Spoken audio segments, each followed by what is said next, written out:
Romance of Sui and Tang Dynasties Chapter 22. Honestly, what grabs you right away is this philosophical idea it starts with. It claims that the bond between sworn friends, this golden stone friendship they talk about, it actually matters more than anything else, like more than loyalty to your lord, even more than family ties like father and son. It's a really bold statement, isn't it? And it's pretty much the driving force behind what we're looking at today. Definitely. We're zooming in on this moment. It's the 9th month, so autumn harvest time.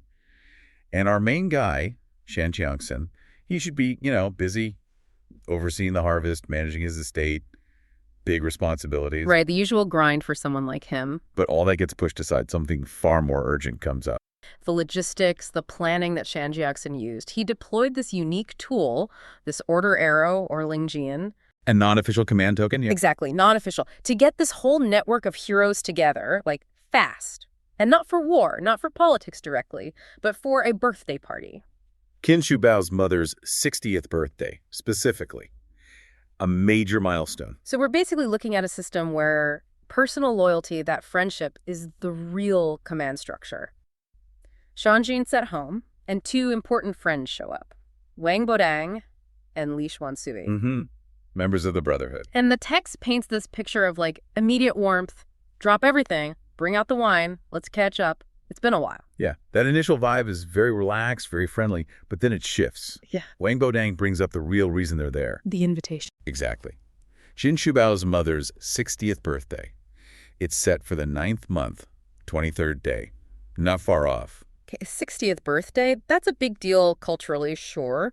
But why the massive logistical effort? Why the urgency? You hinted it was more than just a party. What had Qin Shubao done? Well, that's the key.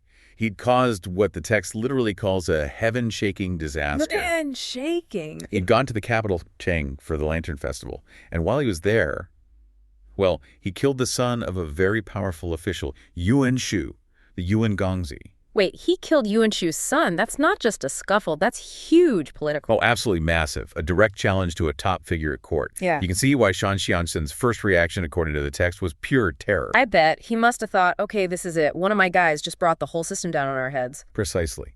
Yuan Shu had enormous influence. An act like that could destroy their entire network.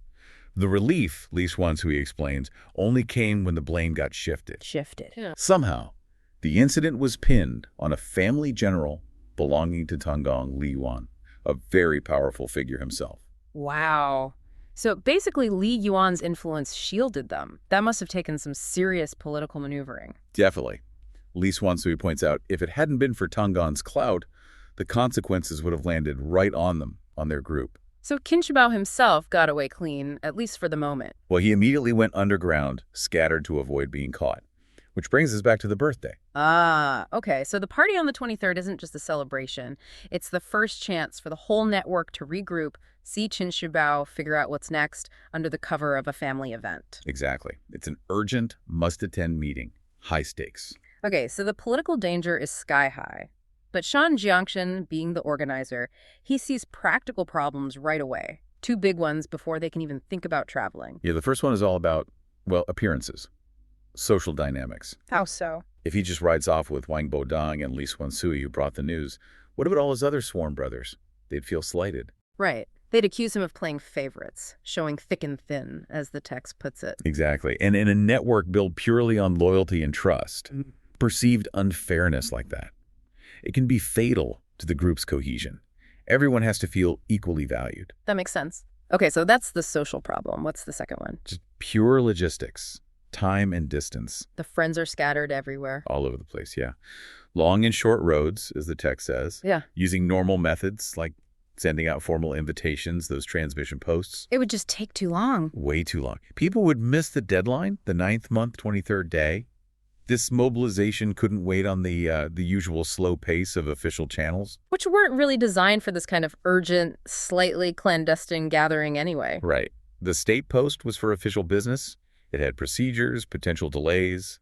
For an emergency regrouping like this, under the political radar, he needed something faster, something he controlled completely. Which brings us to his invention, the order arrow, the Lingjian. Okay, let's dig into this Lingjian. because it's fascinating. It's not official.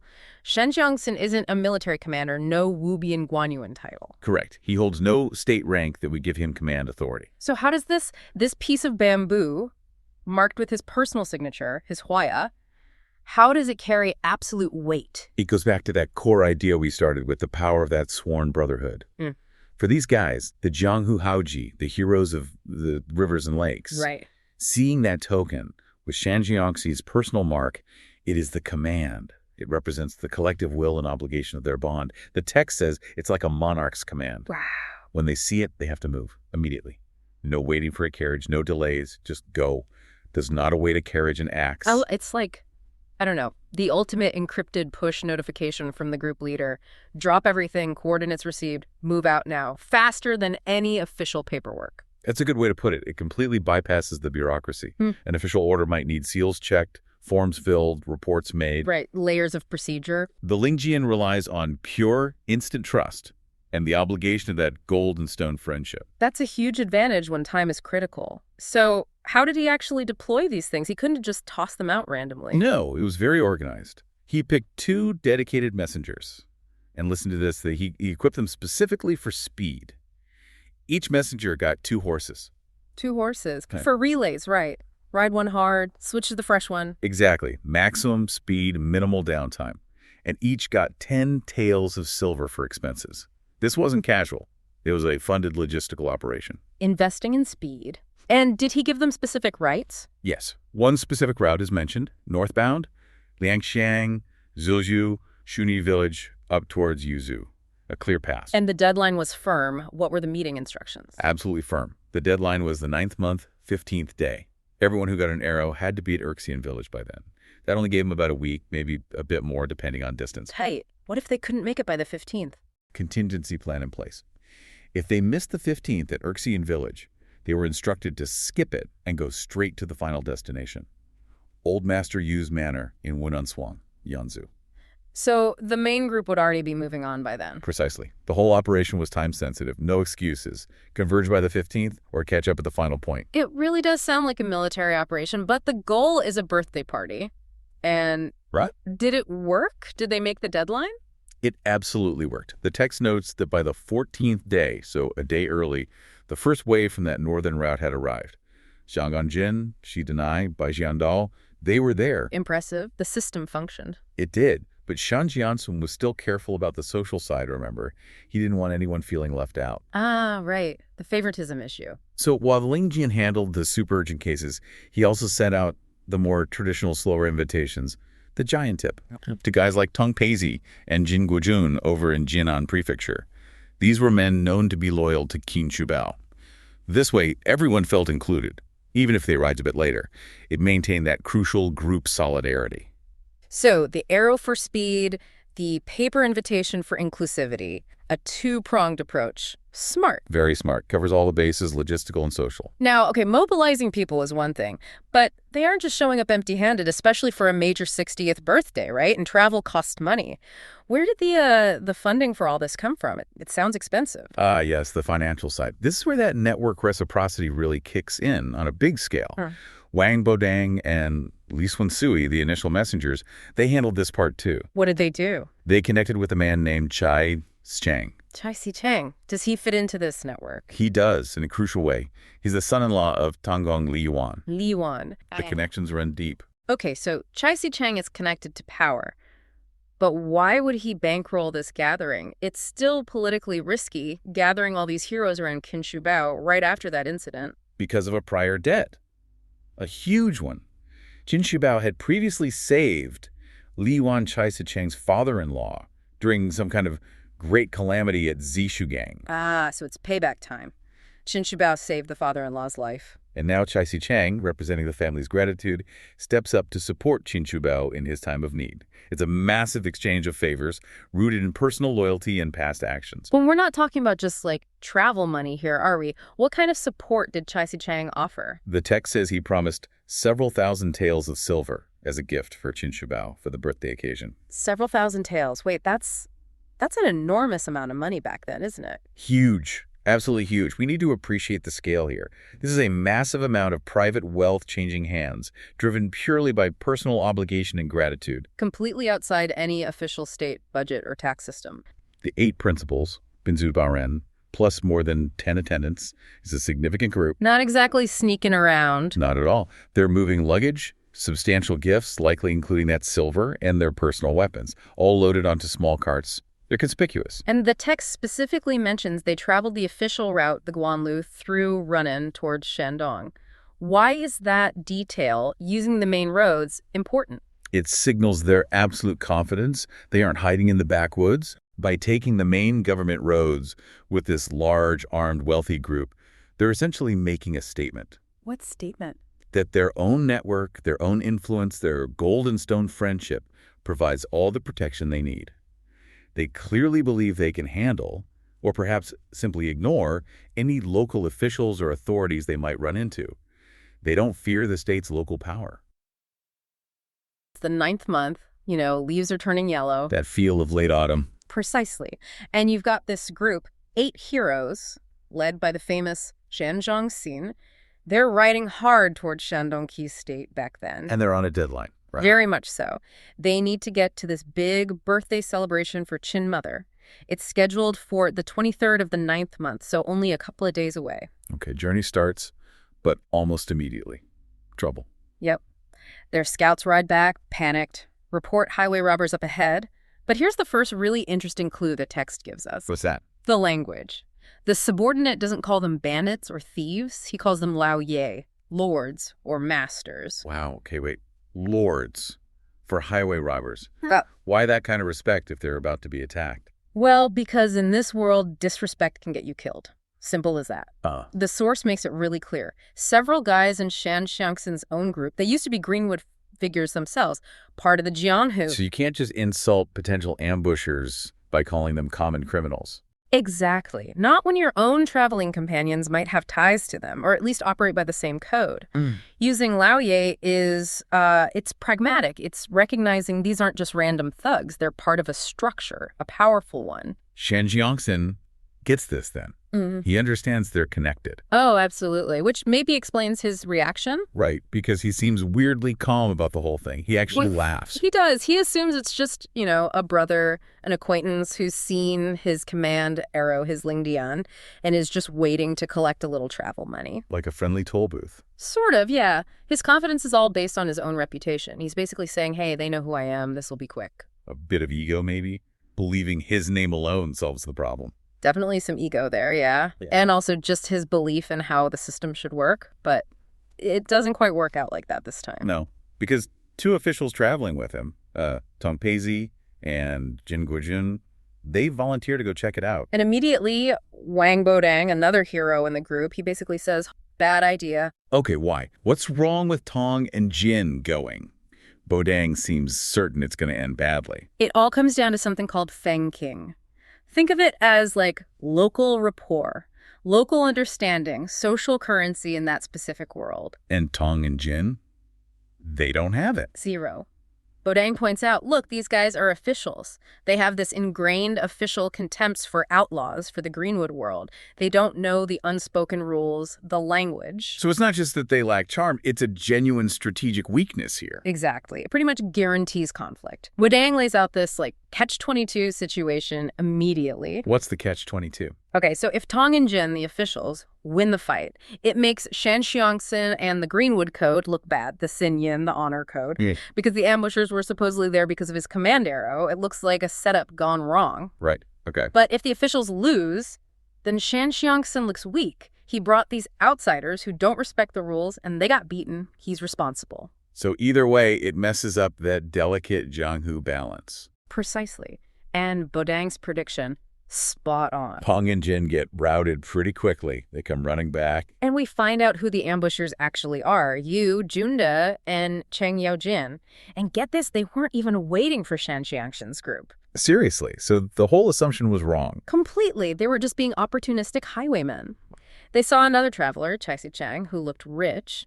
The text says he had flashy attire and heavy baggage and decided to rob him. Wow, just pure chance then. Which really shows you the code of honor. It doesn't mean you don't rob people. It just dictates who you can rob and how you treat people once you figure out who they are. And the guy who really embodies the less refined side of this is Cheng Yojing. Oh, Yao Jing, yeah. He's something else. The source paints a pretty vivid picture of his fighting style. Brutal seems like an understatement. It's all raw power, just immense brute strength. He uses his axe with these huge, indiscriminate swings, like a sudden storm, the text says. No finesse, just overwhelming force. And effective, apparently. Terrifyingly so. It describes him chasing the defeated officials like a frosthawk hunting a panic-stricken rabbit. He just demolishes people because he doesn't bother with technique. Okay, so chaos reigns. Then Wang Bodang, the guy who saw this coming, he finally steps in. He does. He raises his spear, not necessarily to attack hard, but to get attention. And he shouts the magic words, basically. The phrase meant to invoke the code. Which is? Friend, stop! We're all dejung. Which means something like we're on the same path or part of the same brotherhood. The insider term. Exactly. But here comes the funny part, which tells you so much about the different levels within the Greenwood. What happens? Yao Jin, who the text calls a coarse person, he completely misses the meaning. He doesn't get the fang ya, the insider talk. How does he misunderstand Daojun? He hears Dao and thinks of the homophone related to Taoism, specifically the vegetarian aspect. So he yells back, completely confused, I don't eat vegetarian food. How are we Daojun? Cockles. Seriously.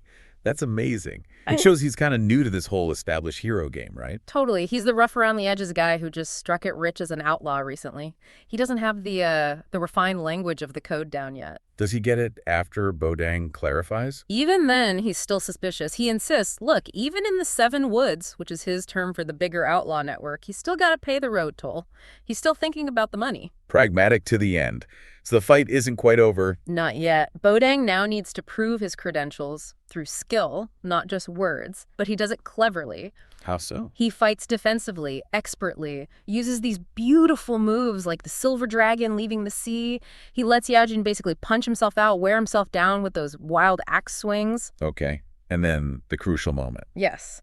Bodang sees his opening, but instead of finishing Yaojin, he stops his spear literally right at Yaojin's throat. Holds back. Ah, the intentional restraint. Why is that more important than just winning? Because that's the ultimate demonstration of the code. It's called the Lu King. Intentional restraint, showing mercy or consideration. By doing that, Bodang isn't just showing he can win. Anyone skilled could do that. He's showing he recognizes Yaojin as part of the Brotherhood, despite the misunderstanding. He chooses not to spill blood over it.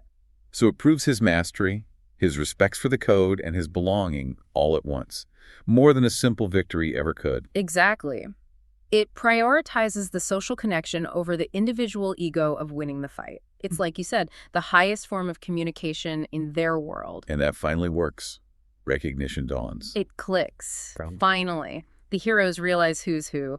Yaojin yells for his partner Yu Junda, who's still fighting Chai Si-cheng somewhere else. And Bodang smooths things over again. Steps right in, declares peace. Stop fighting. Chai County Prince, you officer, you're all one family. We're all heading to Chizu anyway. And just like that, the danger's gone. Enemies become friends. Instantly. The code is satisfied. Honor is intact despite the near miss. They all dismount, exchange greetings, and the two groups merge. Now it's one big party heading to the birthday celebration. It really shows how powerful that shared destination, that shared connection through kin mother is. It overrides everything else once it's recognized. That personal loyalty, yeah. It's the gravity that pulls them all together, even after trying to kill each other moments before. Okay, so now this much larger combined group is traveling. Yujunda, one of the ambushers turned friends, invites everyone back to his place to rest up. Makes sense. Hospitality is part of the code too, but Shan Xiangsun checks the calendar. Ah, right, the deadline. Yep. He points out, look, it's already the 21st day of the 9th month. The party's on the 23rd. They just can't afford to lose a day. No detour. So they decline the invite for now. Politely, yeah. They agree they'll absolutely crash at Junda's estate. But after the celebration, duty, or rather the social obligation of the party, comes first. That birthday party really is a focal point, isn't it? Like a magnet. It absolutely is. It serves as this crucial neutral ground. In the middle of all the political chaos of the crumbling Sui dynasty, these events are where alliances get made, networks get strengthened. It's essential Jianghu business. So no detour. The now 11 heroes, the original 8, plus Yujunda, Cheng Yaojin, and Chai Si-chang, they press on to Yisang village. Yisang-kun. Yeah, it's described as a decent-sized market town, maybe 300 or 400 households, and the name itself is interesting. Yisang, righteous mulberry village, or communal mulberry. Something like that, yeah. The source notes it was official land where people were allowed to gather mulberry and hemp freely. It kind of suggests a layer of maybe decent local governance. A bit of order contrasting with the chaotic heroes passing through. Exactly, but this quiet sort of official village, it's about to host some of the most dangerous men in the region. Okay, so the 11 heroes arrive, they find an inn, head upstairs, start drinking, probably loudly. Knowing this crew. Yeah. Definitely loudly. And just as they're settling in, another group arrives at the same inn. More characters. 3 riders, this time from Yuzu, up north. And guess what they're carrying? Let me guess. Shan Jiangshan's command arrow. The Lingjin. You got it. It's the Weiqi brothers, Wei Qinan and Wei Qibei. Okay, so they're on official business for Shan Jiangxin? No. Well, yes and no. This introduces another really cool theme. Using the official system for personal reasons. Ah, the fake official business, real private affair thing? Precisely. The real reason is they basically talked Luo Cheng into letting them deliver it so they could also bring gifts and attend Qian Mother's birthday party themselves. Okay, that's brilliant. So they're using the official mission as cover, as their travel papers, essentially, to get to the party. Absolutely. It shows how blurred the lines were. The bureaucracy provides the excuse, the veneer of legitimacy, but the actual motivation, it's personal connections, Jianghu networking, wanting to be at the big event. They're using the government framework to do outlaw-style networking. Or at least hero-style networking, yeah. It's how these powerful figures navigated the landscape, using the official channels when it suited them. And the innkeeper plays a role here too, right? In managing these different groups. He does. The text calls him wise. He takes one look at the Weiqi brothers, probably better dressed, quieter, carrying official insignia, and recognizes them as distinguished guests. Not like the noisy bunch upstairs. Exactly. So he very smartly seats the Weiqis downstairs, away from the ruckus. A decision, the text notes, the Weiqis appreciated. So now you've got this physical separation reflecting a kind of status difference, even among allies heading to the same place. Definitely. It creates this immediate tension, doesn't it? You have 11 heroes upstairs, a mix of former officials, current outlaws, nobles getting drunk and loud. And downstairs, 2 more high-status travelers, technically on official duty, separated by just a floorboard. The innkeeper knew keeping them apart was probably smart business. Yeah. Very smart. Keep the rowdy drinkers away from the guests who prefer a bit of quiet respect. And speaking of rowdy drinkers, Cheng Yaojin upstairs, he doesn't do things by halves, does he? Not at all. Yeah. The source specifically says he loves wine, basically. And he only stops drinking when he's completely hammered. So he gets drunk fast. Very fast. And then we get this amazing little window into his head. His internal monologue, what's he thinking? He's thinking about his life, how miserable and harsh it was when he lived outside the Great Wall. Then he thinks about his recent success, robbing people with Yujunda. Okay. And then, the source says, he reflects on the sheer joy of finally connecting with all these famous heroes upstairs, guys he's probably heard stories about. And now, he's one of them, drinking with them, accepted. So it's not just being drunk, it's this massive emotional high, the feeling of belonging, of having finally made it into this legendary circle. Exactly, and that internal feeling just explodes outwards. In this massive burst of just pure happiness, he shouts, "I'm happy, wo kuai hu," and slams his wine cup down so hard it shatters. Okay, traumatic. But that's not enough. He's so overcome with joy, he then stomps his foot down hard on the floor. Oh, no. It's a wooden upper floor, right? Yep. And he stomps so hard, a floorboard cracks and breaks. It's specifically a Keilu, a grass-roofed inn. Kind of basic? Maybe even a bit rickety? Definitely rickety. Crash. The plank breaks, dust, bits of wood, maybe some plaster. It all comes raining down. Raining down onto who? Onto the feast of the Yuchi brothers. Nan and B, they're dining right below. Their meal is ruined. Okay, accidental damage. How does it escalate? Well, Yuchi Nan, the older brother, he's more reserved. Just comments, how rude this upstairs person is. But the younger one, Yuchi B. Ooh, he goes 0 to 60. Immediately starts yelling up, calling Yaojin an animal, telling him to stop pounding hooves. It's a major insult. Fighting words. And Sheng Yaojin doesn't take insults lightly, does he? Not at all. He literally jumps down from the upper floor instantly. Wow. And the fight.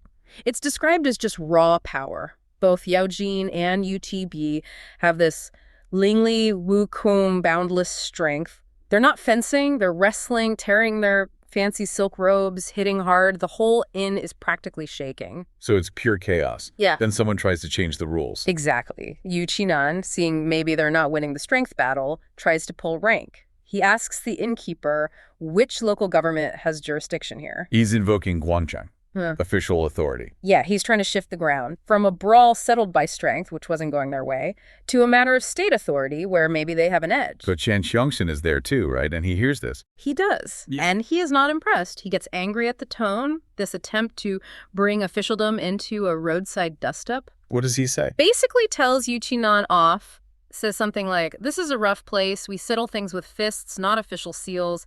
Get downstairs and finish the fight properly. He completely rejects the authority play.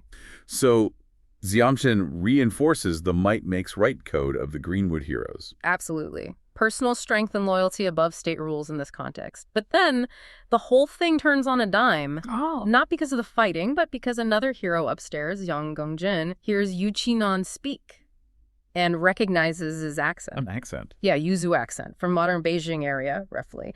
And suddenly Zhang Guanjin realizes, wait, these guys are from Yuzu. You're part of our network. They're potential allies, friends. That's incredibly abrupt. They go from nearly killing each other to potential friends because of how someone talks.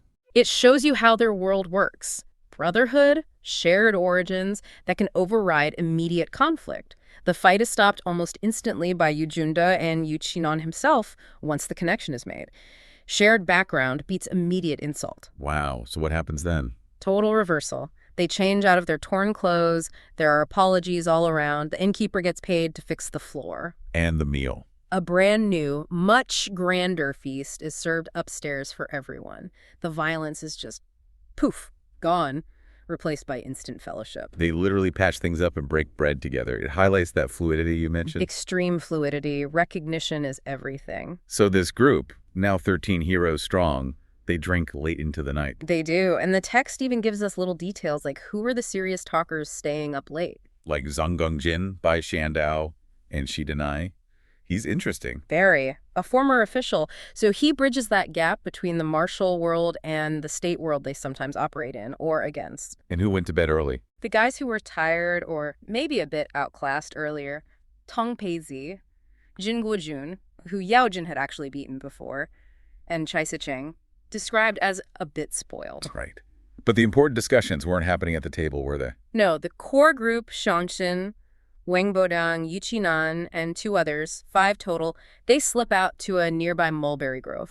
For some private strategy talk. Exactly. They're planning, coordinating. It's not just about feasting and fighting. There's purpose behind the gathering. And they don't waste time.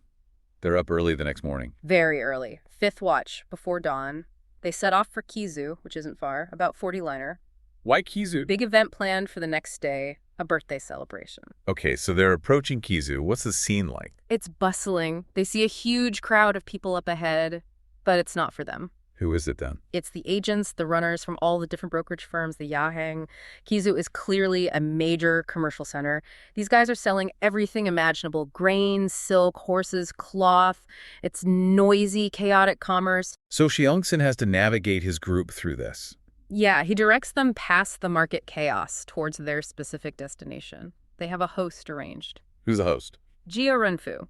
He runs a whip and stick merchant business beyond Sangheng just outside the West Gate. And crucially, Jia Renfu is a very close friend of Qin Shubao. The man whose mother's birthday they're coming to celebrate. Exactly. And Jia Renfu's reaction shows the scale of hospitality expected. He was actually getting gifts ready for Qin Mother's birthday. But then 20-plus heroes show up on his doorstep. Right. He immediately drops everything, decides he must host the entire group, instantly arranges 10 tables of food for immediate refreshment, another 10 tables for a formal feast later, hires musicians, even gets himself new clothes. It's a massive undertaking. It speaks volumes about the resources needed to host these guys. And it wasn't just the food, right? The horses were a problem. A huge problem. Yeah. The text makes a point of this. These aren't just average nags, they're Quanli Longju, 1,000-line steeds. Big, powerful war horses with large muzzles, meaning you couldn't just tie them up anywhere. The source says each horse basically needed its own large stable or room. They took up a lot of space. So only a big merchant establishment like Jia Runfu's, used to handling caravans of goods, could actually accommodate them. Precisely. It grounds their larger-than-life status in a practical reality. You need infrastructure to support these heroes. Their arrival marks a shift from the roadside chaos to the more structured, wealthy environment of the city. Okay, so they're settled in at Jia Runfu's place. The hospitality is flowing. What's the first thing Shan Qiangxin wants to do? See his friend. He immediately asks Jia Runfu, okay, send someone to fetch Shubao, let him know we're here. Simple request. But it puts Jia Runfu in an impossible position. Utterly impossible. He freezes up inside. Because he knows something the others don't. Which is? Today is a shuangri, a critical administrative day. And Shubao isn't just busy, he's deeply entangled in official trouble. A case involving highwayman Xiangma. And Jia Runfu knows Shubao's character. Too well. He knows if Shubao gets an invitation from his sworn brothers, especially Shan Qiangxin, his loyalty will compel him to drop everything, his official duties, the investigation, everything to come meet them. Which would land him in even hotter water with the authorities. Exactly. Immediate, serious trouble. Jia Renfu describes it internally as Shi Chuliang caught between two impossible choices. Honor friendship, betray duty. Honor duty, betray friendship. So what does he do? He can't tell 20 heroes that their guest of honor is under arrest or investigation? No way. That would turn the piece into a potential riot or rescue mission. So he basically stalls. He puts on a calm face. A cover-up. A necessary one from his perspective. He vaguely promises, yes, I'll send for him right away. And then he adds a little white lie, assuring them, oh, Tim Brother's probably already on his way over anyway. Why add that? To keep them happy, keep them eating and drinking, distract them, keep them from wandering into the city and maybe seeing the awkward people, the prisoners, including Shubao being moved around or held. Okay, so why is Shubao in trouble? What did he do or not do? This is where his character really shines, or maybe where his problems stem from. He's attained partly because he refused to do something unethical. Which was? He refused to frame two suspects in the highwayman case.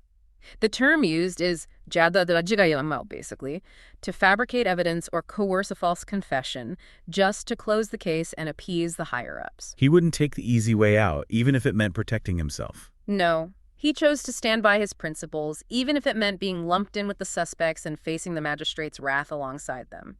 He chose solidarity with the accused over complicity with a potentially corrupt process. Wow. Protecting low-level suspects instead of lying to get back to his friend's party. That's quite a choice. It defines him, but the price is immense. The magistrate, this Liu Shishi, is absolutely furious about the whole situation, the delays, the lack of a neat conclusion. And he blames the officers. Oh, yeah.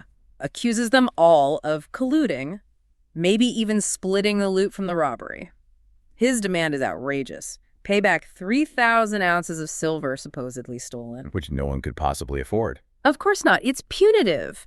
It's designed to punish them, maybe extort their families, for the failure to deliver the right result quickly. It's systemic pressure. So since the money isn't forthcoming, what happens next? Official punishment.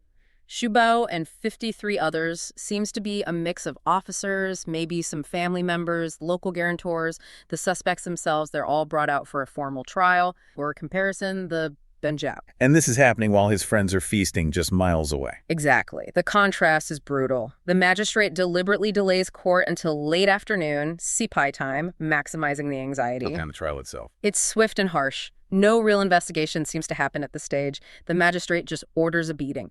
30 strokes with the heavy bamboo board for every single one of the 54 people. 30 strokes each. That's severe. It's incredibly severe. And the comparison or trial lasts until sunset, dragging out the ordeal. How does Shubao handle the beating? The text makes a point of his toughness, right? It does. He's described as having Krijin Banzu iron sinews, muscles like bamboo. He's physically incredibly resilient. And importantly, he chooses not to resist the punishment. He takes it. But his body reacts. His toughness almost breaks the tools of punishment. The text says the bamboo boards actually split against his muscles, and the hands of the executioners hitting him were cracked open hukuji lai.